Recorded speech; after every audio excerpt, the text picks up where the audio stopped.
Magandang umaga po. At ito'y very urgent lamang. Lahat po sila mga congressmen, lahat po sila na dumalo sa hearing, na nagpartisipar sa pagbuyagyag ng salin ni Duterte, Sara at saka ni Digong, sila po lahat ay nagkasala. Makukulong sila sa 8 taon at mamumultahan pa ng tig-1 milyon bawat isa. Mahigpit po ang batas ng AMLAC law. Hindi pala ito pwede mailabas kahit na sa impeachment na trial. Kaya, ito, iiyak na naman itong mga congressmen. Ang yayabang nila. So, ang mangyari niyan, magiging fruits of the poisonous tree sila. So, ano ngayon ang gagawin natin? Di, iiyak na lang kayo. Ladies and gentlemen, fruits of the poisonous tree ang mangyayari sa kanila. Lahat sila. Sa kagustuhan nila na yariin si Sara, sila na ngayon ay nasasadlak sa alanganin. Grabe. So, ngayon, para naman habang may nanonood sa akin, makikita nyo, i-screen ko, i-share kong screen.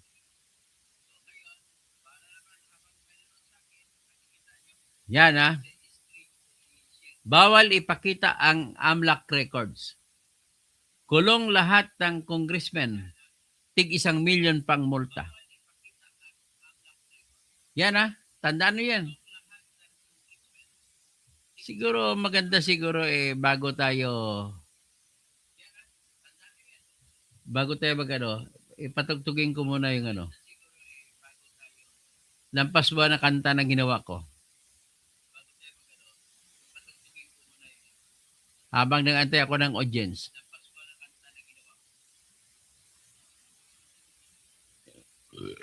Sorry.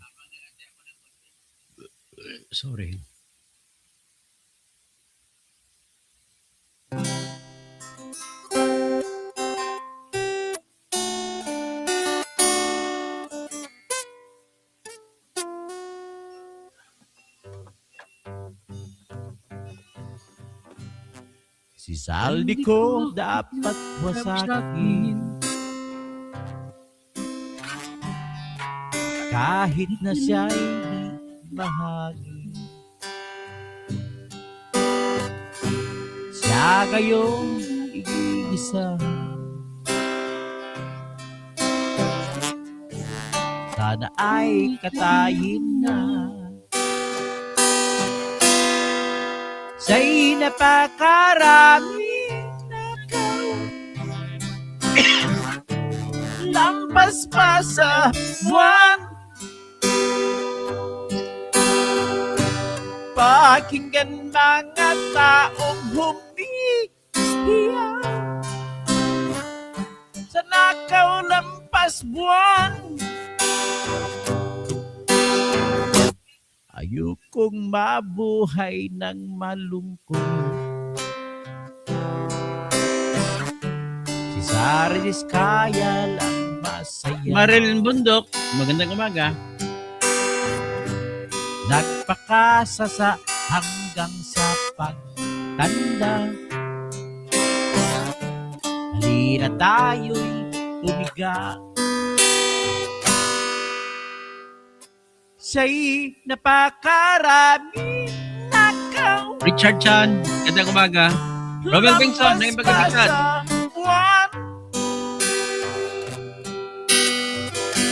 Pakinggan mga taong umihiyaw sa nakaw lampas buwan.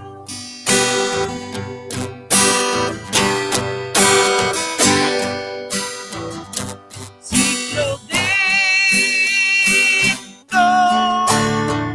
ganda umaabot sa buwan.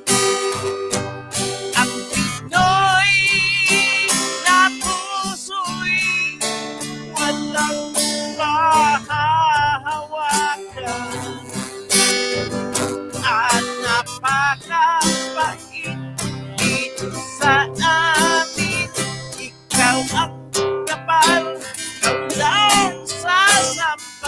Marilyn Mundo, good morning. damdamin, masakit na damdamin. Sa'y napakarat, lampas pa sa buwan. Bakit ang mga tao sa nakaw lampas buwan? Yan ha. Okay.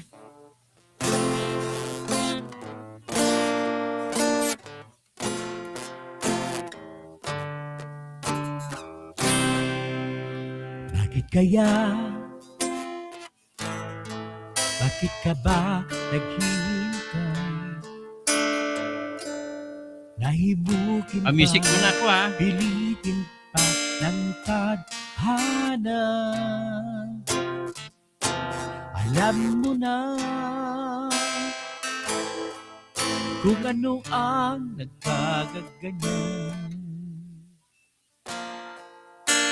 Lumulutang nasasaya ang buhay mo. Gandang umaga, Rodolfo Ruiz. At ang ibinubulong Elvin ng Gordos. iyong puso. Natutulog ba ang Diyos? Natutulog ba?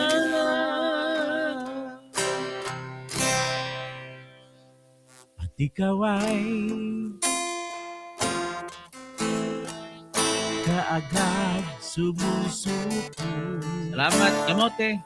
Kunting hirap at kunting pagsubok lamang. Bakit kaya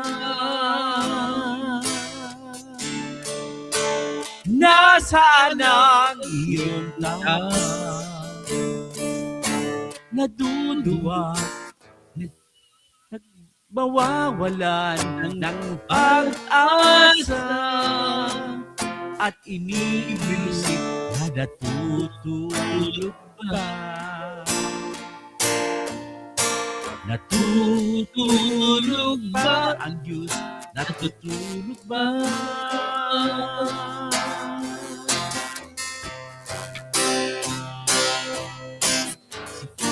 Sikapin mo, pilitin mo, ibayin ang iyong puso. Tanging ikaw ang huhugot sa iyong bukas. Huwag mo sanang akalain natutulog ba ang Diyos? Ang buhay mo ay mayroong halaga sa Kanya. Yun. Naman muna ha, mag-vlog na tayo. Marami-rami ng audience. Ito, ladies and gentlemen, sa totoo lang, inaamin ko nakakasira kay Sara kanina ang nangyari sa AMLAC na yun. AMLAC yung salin, wala yun eh. Ang layo ng salin. Sa salin nga, magagamit mo pa na patunayan mo na hindi totoong 125 million na ninakaw ni Sara kasi hindi mo makikita ang 125 million doon eh. Pero itong talagang damaging yung AMLAC na pinalabas nila. Nakalabas kasi, biro mo, since 2006, 2005, hanggang ngayon, 2025, ang lahat ng deposito tsaka withdraw, deposito, withdraw, lahat tinutal lang lahat. Ibig sabihin, nagdeposito si Sara, halimbawa, nagdeposito sa 50 million. Kinabukasan, withdrawin niya 50 million. Ilang transaksyon na? 100 million na. 2 transactions. Covered transaction yan kasi lampas 500,000. So, ang tawag niya CTR, covered transaction. Pagkatapos, balik sa deposito niyo 50 billion, 3 transactions na siya. Pero the same pera, 3 transactions na siya. Tapos, 3 transaction ay covered transaction din yun kasi more than 500,000 pesos. So, winidraw niya uli. 4 transactions na siya. Naka 200,000 na siya sa transaction. 200 million. Mag-deposito uli. Mag-withdraw uli 50 million. Pang 5 transaction. So, ang total na transaction is 250 million. Balik sa uli kinabukasan, i-deposito niya. So, magiging 300 million na. 6 na transaction. Withdrawin niya ulit pang 7 transaction. Magiging 350 million. I-deposit niya kinabukasan ulit 50 million. Maging 800 million. 8 transaction na. Withdrawin niya kinabukasan.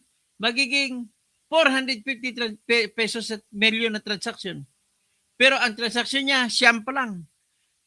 Kinabukasan ulit. Balik siya. Naging 10 transaction. Naging 500 million. Pwede po gawin yan, ladies and gentlemen. 3 billion mahigit ang nilista na transaction kay Sara Duterte mula noong 2005 hanggang ngayon 2025 in 20 years time. You can just imagine. Hindi ibig sabihin na iyan ay hulog ng hulog lahat. Hulog, withdraw, hulog, withdraw, hulog, withdraw. Yan po yan. So kung maghulog ka, mas magbabayad ka, bibigay ka ng cheque, bawas na naman another transaction. Ganon po yun ang recording ng AMLAC. Sa AMLAC recording, mayroong 317 transactions nangyari kay Sara mula noong 2005 hanggang ngayon. Ayon yan sa recording ng AMLAC na pinalabas. Ganon din kay Mascarpio, yung mga almost 3 million din.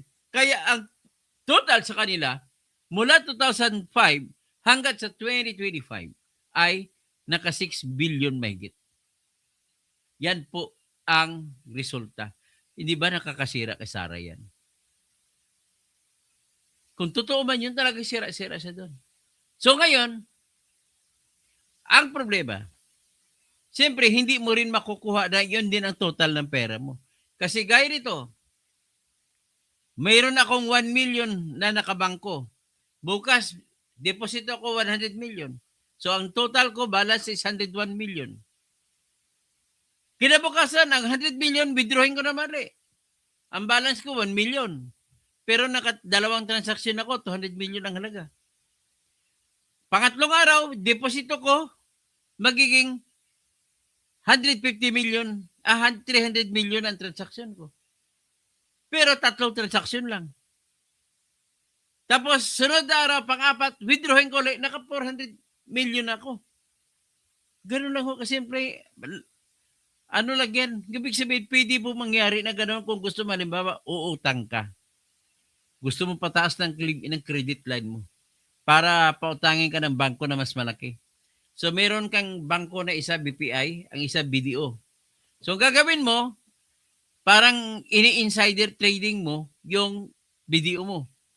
So, mayroon kang bangko na BPI. I-deposito mo from BPI, transfer ka sa cellphone, ilipat mo doon sa BDO mo, 50 million. Okay, ano lang, maliitan kasi pang loan lang naman 50,000. Kinabukasan, meron din akong app ng BDO, ilipat ko naman sa PNB ko, 50 million. So, nakadalawang transaction na. Tapos, mula sa PNB ko, ilipat ko muna sa ibang bangko ko, may RCBC ako. Tapos RCBC, ibalik ko naman sa BDO. Ganun po kasimple magpaganda ng itsura sa mga bangko na nagpapautang. Na akala nila marami kang pera. Kaya pautangin ka nila. Diba? Inshallah. Amil Mutalib. Assalamualaikum. Ganun na mangyari. Pero ibig sabihin, ang sa akin lang dito, hindi yun Nasira na si Sara dito. Pero although, hindi nila mapapatunayan kung totoo hindi. Kasi ganito po nangyari. May bit-bit na mga transaction si Trillanes. Pinangalanan niya ito ay hulog ni Samuel Oy. May iba naman sa bangko, pinangalanan niya kung kanino-kuno nang galing. Tapos, nagtanong sila doon kay Attorney Buenaventura na Executive Director ng AMLAC. Sasabihin ngayon ni Congressman Abante kay Attorney, itong mga deposito na nilista ni Trillanes. Pakitingin nga kung nandun yan sa iyong listahan sa AMLAC. Ba, meron. Andun. Kagaya yung tinanong kay Leila de Lima, 18 transaksyon. At sa lahat ng transaksyon nun, in-identify nila 3 transaksyon, meron ay sinabi ni Trillanes, yan yung pangalan galing kay Sammy O yan, Samuel Changoy Kangoy. Ibig sabihin, ang nag-supply, ang nagbigay ng pangalan kung sino may-ari ay si Trillanes. Mayroon pa siyang pinakita na mga kung saan ng mga Xerox copies ng mga cheque, kung ano, pagkatibayan na kay Samuel Oy nang galing. At dineposito sa bank account ni Sarah. Ganon pinakita. Ladies and gentlemen, ako'y namamangha, ako'y nalulula kanina sa dami. Hindi ako makapagsalita. Siyempre, natira yung idol ko eh. Presidente ko si Sarah, tapos ganon din ang mangyari. Talagang, inaamin ko talagang paldo-paldo. Ganon kasimple. Sirang-sira. Pero, ladies and gentlemen, ito po ang hindi ninyo alam. Hindi ko rin alam. Ngayon ko lang naraman. Ngayon ko lang nalaman nung napagtanto ko. Nako, ito pala. Bawal pala ang detalye ng AMLAC ibuyagyag. Ngayon, sino makukulong? Si Listro. Dami nila makukulong. Tig-8 taon bawat isa kay si Luistro, si Abante, si Dilema, si Chilyokno, si Ngiwi. Ay, sino bang Ngiwi? Pasensya ka na, Persisindan niya. Ayokong, I don't mean to yan, kano lang yun. Hindi na kita tatawagin ng ganon. Si Persisindan niya. Pero mas ganda siguro, okay lang. Naman siya tawagin kang bakla, di ba? Para sa akin, tawagin mo ko kalbo, okay lang sa akin. Oh, marami kayo. Kit Flores, sino-sino pa. Nako, kasama pa si Bong Suntay. Nakisabay pa. Si Marcoleta, nakisabay pa. Lahat po kayo na nakakita. Pati numero 1 na ikukulong, si Attorney Buenaventura. Bakit niya pinayagan nilabas? Grabe. Ito po yung parusa. Nako. Grabe, Buenaventura. Makukulong ka. Ikaw unang makukulong. Ako makukulong din. Kasi, kaya nga, ayaw ko na ilabas ngayon eh. Makukulong din ako. Lahat ng vlogger makukulong. Grabe. Ayan o. Ang batas. Very clear ang batas na nagsasabi. Breach of confidentiality. The punishment of imprisonment ranging from 3 to 8 years at a fine of not less than 500,000 pesos but not more than 1 million pesos shall be imposed on a person convicted for a violation under Section 9. Ano yung Section 9? Yan ay yung pag-reveal. Ito ang Section 9C. Section 9D pala, Section 9D. Section 14, hindi Section 9. Section 14D. Pakita ko sa inyo yung batas.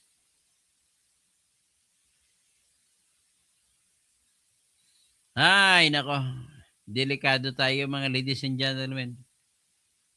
Section 14D and Section 14D. Ito po yung kabuuan ng batas. Kaya hindi na ako maglabas, nakakakan. Pwede akong kasuhan at ikulong. Ayan o. Penal Provisions. Republic Act 9160. Yan. Republic Act 9160. Yan. Penalties for the crime of money laundering. Yan. Siyempre, pag ikaw nag-money laundering, may kulong ka. Pero hanggang dito, malicious reporting. At hanggang dito, breach of confidentiality. Tayo, wala tayong karapatan ipaalam, ipabuyag yun sa publiko ang tinatawag na mga salin. Grabe palang pagangkuan yan, protection dyan. Bawal na bawal. Naku, hindot. Kulong sila lahat. Kulong sila lahat. Ang isa pa dyan, ang lahat ng ebidensya na nakuha nila ay poisonous tree. Yan ang tinatawag na fruits of the poisonous tree. Yan. Bawal ipakita ang black records. Kulong lahat, pati vlogger, pati ako, makukulong. Grabe. Kaya hindi ko ilalabas, hanggang dyan lang tayo. Pwede akong kasuhan. Ngayon, ang mangyari ito, wala. Nailabas ko na, na-record na nila yung sa akin. So, yan po, anong resulta? Magbabase po ang resulta niyan sa aplikasyon ng Section 3, Article 3 ng Constitution. Basahin natin ang Constitution Article 3 at saka sa Article 2. Kasi nagiging search yan. Kaya sa kanila ng congressmen, by Section 2 pa sila nilabag.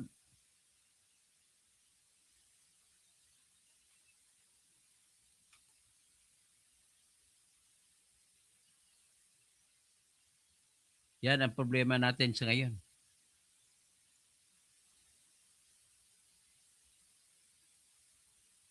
So, yan ang parusa. Tandaan nyo yan.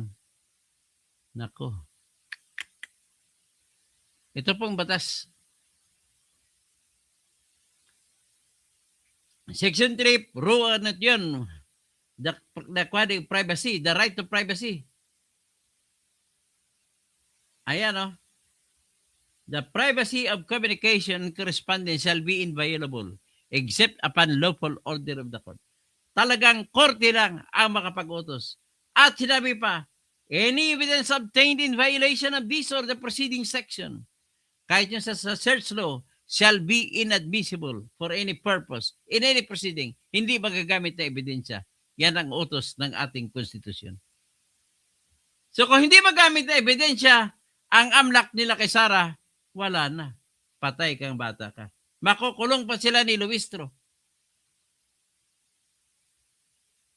Bawat isang congressman, makukulong tig 8 taon. Mumultahan ng tig 1 million piso. Kaya, ang mangyari niyan, wala nang ibang kakaso yan. Ako mismo kakaso, lahat sila. Listahin ko rito. Pati sarili ko, kasuhan ko. Kasi naglabas din ako.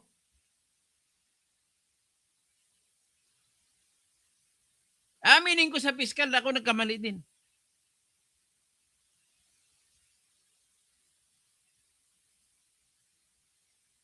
Di, ang sinasabi mo, ang hindi pwedeng hulihin ang kung 6 na taon lang ang kulong, hindi sila pwede hulihin. Pero kung lampas sa 6 na taon, pwede hulihin ng congressman, kahit na nagsasesyon yan. Siyempre, patapusin mo lang sesyon, hulihin mo na. Yan po ang pinaka-problema. Parang search warrant na kasi ito eh. Magsisearch ka, maghalughog ka.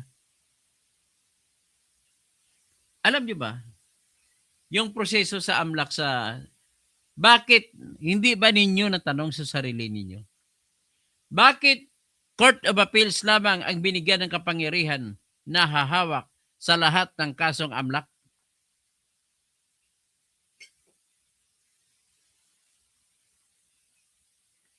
Hawakan muna ng Court of Appeals bago ipasa sa kung may krimen sa criminal court. Tapos, binibigyan ng 60 araw ang pamahalaan mula nung pag-araw, paghingi nila na i-freeze, hindi gagalaw ang deposito.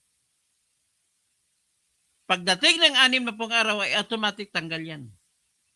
At kung bakit binigay sa Court of Appeals, ang intention ng batas ay para mas kukunti ang may access sa Court of Appeals. Hindi kagaya sa RTC, maraming may access. So, yan po pinaka-problema natin. Alfredo Lanuhan, kahit tawagin mo ko bukal, okay lang sa akin yan. Yan ang pinaka-problema katotohanan, kaya ayaw ko maglabas ng salin dito ngayon. Pwede ako kasuhan, makukulong ako ng 8 taon. Magbabayad ako 8 million. 1 million. Di ko kaya yun. Ay, Sa totoo lang, kaya dahil dito, ipapatigil ko talaga ito kasi masidhi at madiin ang utos ng ano, ang utos ng batas. Nakakakan tayo. O tatawag na ko, Ronel. Hindi po individual, lahat pati congressman bawal. Lalo na yung executive director na si Attorney Buenaventura makukulong. Lahat. Kahit tayo, kung mag-post kayo niyan, kaya tanggalin kong post ko ng salin. Judiciary lang ang mag-utos na pwede magbukas. Kaya, para hindi ako mayari, i-remove ko yung pinost ko. Oh, Bog Saddam. Yun lang, nasa inyo yan. Kung gusto nyo tanggalin o hindi, nasa inyo po yun. Basta ako, ina-advise ko sa inyo, tanggalin nyo na. Because that is an act of violating the confidentiality rule. Kaya, urgent matter ito. Bago ako matulog, gagawa ko ng petition, isumiti ko sa Supreme Court. Ipatigil ko yung pagbuyag ng salin at saka yung bank accounts at saka yung BIR. Bilib ako sa BIR kanina. Mag-vlog ako mamaya para kasunod sa BIR na officer. Bilib ako sa taong yun. Let Reyes, di, mag-amang digong nyo, double whammy. Siyempre, galit kayo kay Digong. Ganon sasabihin nyo. Alam nga naman, I love you, Digong. BG Wealth Sharing, New York. Yan ka na naman, ang yabag mo, Attorney Hersey. Hindi po yung Hersey, batas po yan. Batas po yan. Pinakita ko na nga, batas eh. Skydance Ventinilla, tanungin mo si Sarah. Hindi ko alam kay Sarah. Wala man naman kong contact number kay Sarah. Benes Dema, bakit dami pera mga Duterte? Kwento lang yan. Hindi naman totoo yun. Damblo, pero iba, hindi pwede kasuhan. Hindi pwedeng kasuhan po. Delikado sila. Lahat po sila. Renato Solomon, debunk na nga ang ng dating MC chairman yung competition ni Trililing. Grabe. O, Kalbong DDS, okay lang yan. Tawagin niyo ko Kalbong DDS, okay lang po. Toto, may karapatan, ilabas yan kasi hindi pwede, hindi exception ang impeachment. Pasensyahan na tayo. Bistado na, hirit ka pa. Sino pag bistado hirit? Basta sinasabi ko lang sa inyo, lahat tayo makukulong yan. Kasama kayo na nanonood. Huwag kayo mag-post. Grabe mo, nilalabag nila ang batas para lang masira nila si Sara sa publiko. Para matalo sa eleksyon. O yan. Kwento lang yan, Jojo na. Pag maubos, wala eh. Mabait po si Sara. Marilyn Bundok. Si Ridon, attorney, yun, mauna makulong si Ridon. Tsaka si Luistro. So, Bantarico, DDS ka na kasi. Ano kung DDS? I'm proud as a DDS. Ganun lang po kasimple. Ngayon, kayo, proud ba kayo kay BBM? Proud ba kayo na makakakamping at makadilaw na kumakampi kay BBM? Alam nyo na nagnanakaw, kampihan nyo pa? Sa Versatile Matt, watching you from UAE. Antayin natin ang balik ng Hudikatura. Jojo Nuwa pala. Sige, lokohin mo mga DDS. Hindi po ako nanloko sa DDS. Pag niloko DDS, niloloko ko rin sarili ko kasi DDS din ako. Ganun lang yan. Malimbodok, ubos kayo pag si Sara na presidente. Tama po yan. Joe Monte, evaluation pa lang. Binuyagyag na kat evaluation nyo na hindi. Kita halata ng fishing expedition, wala talaga silang alam doon. Nito lang nila nalalaman ni detalye na yun.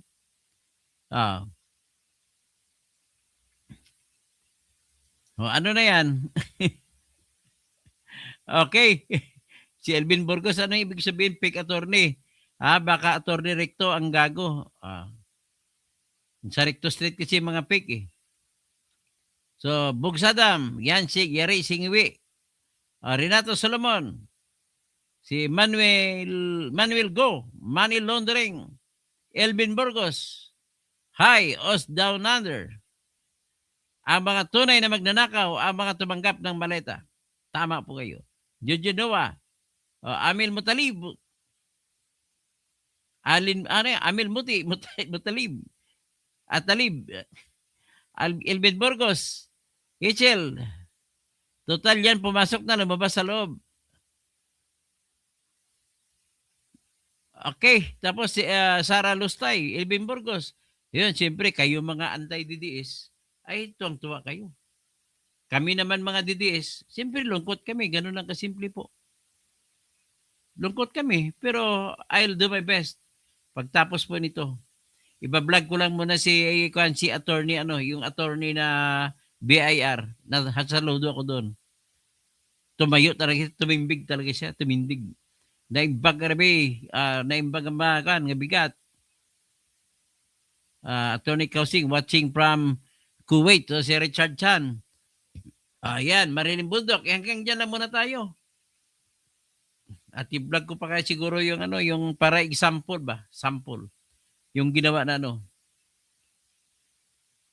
yung ginawa ng manager ng ng BIR. O sige. Pasok ka, Den of Chiefs. From Misamis Occidental. Okay.